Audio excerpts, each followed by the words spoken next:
Bonjour et bienvenue dans cette nouvelle vidéo de géographie destinée au terminal. Nous allons aujourd'hui continuer sur les espaces maritimes et voir la présence de la France sur tous les océans.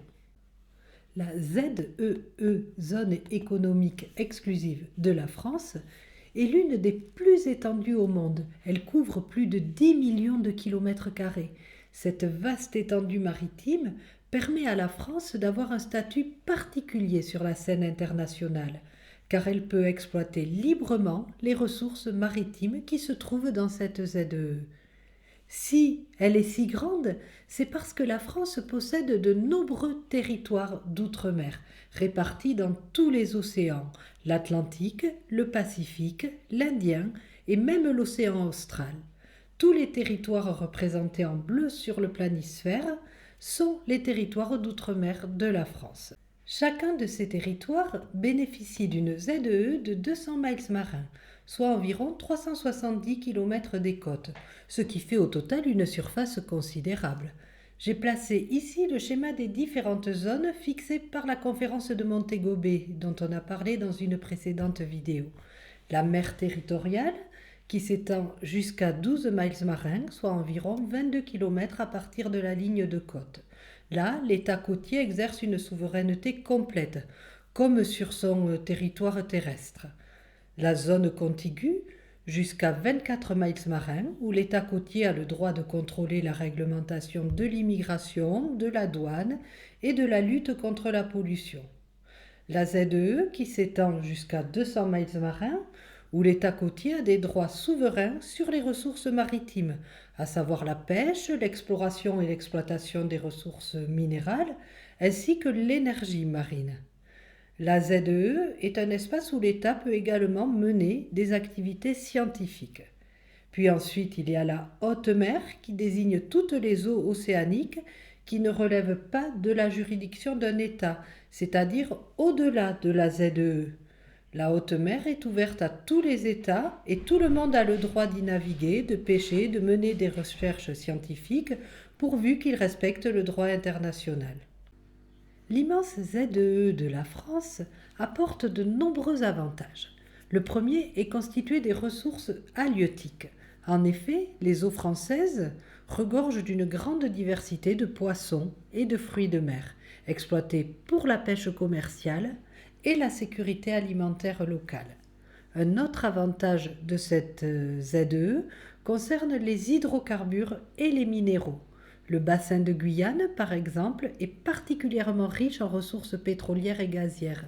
Des études géologiques ont montré que cette région pourrait contenir des ressources importantes, faisant de la France un acteur potentiel sur le marché énergétique. La recherche scientifique est également renforcée grâce à cette vaste ZEE, en particulier la recherche sur la biodiversité marine et les écosystèmes coralliens, qui est développée autour de l'île de la Réunion. Cette région est le site de nombreux projets de recherche visant à mieux comprendre les écosystèmes marins et à élaborer des stratégies de conservation efficaces. Ainsi, la ZEE de la France représente non seulement un atout économique considérable, mais également une plateforme essentielle pour la recherche scientifique et la protection de la biodiversité marine. Nous allons à présent passer à la seconde partie de la leçon sur la flotte maritime française, que l'on peut qualifier de compétitive. Pour commencer, la France dispose d'une flotte militaire qui comprend des porte-avions, des sous-marins nucléaires, des frégates modernes et des patrouilleurs, chacun ayant des fonctions spécifiques et utilisant des technologies avancées. Le porte-avions Charles de Gaulle est l'un des fleurons de la marine nationale. Lors de l'opération Chamal en 2014, le Charles de Gaulle a joué un rôle clé dans les missions de lutte contre l'État islamique en Syrie et en Irak. Les sous-marins nucléaires d'attaque et les sous-marins nucléaires lanceurs d'engins assurent une capacité de dissuasion nucléaire essentielle.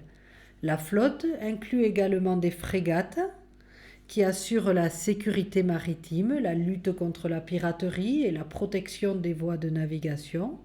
Les patrouilleurs, quant à eux, ont pour mission de surveiller les eaux et de protéger les ressources maritimes, notamment dans des zones d'outre-mer où la France exerce ses droits.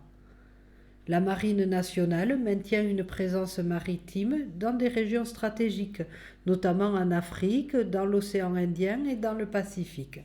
Ces déploiements permettent de renforcer les relations avec les pays partenaires, de participer à des opérations de maintien de la paix et d'assurer la sécurité des voies maritimes.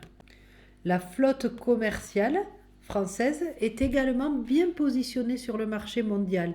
Parmi les entreprises principales, la compagnie CMA-CGM est l'un des leaders mondiaux dans le transport de conteneurs, avec une flotte de plus de 500 navires et des lignes maritimes reliant plus de 160 pays. La compagnie est particulièrement reconnue pour son engagement envers l'innovation et la durabilité, intégrant des technologies écologiques pour réduire son empreinte carbone. La flotte commerciale française contribue également à l'économie nationale en créant des milliers d'emplois directs et indirects. Voilà, nous allons nous arrêter là pour cette leçon qui est assez courte sur la présence française sur les océans.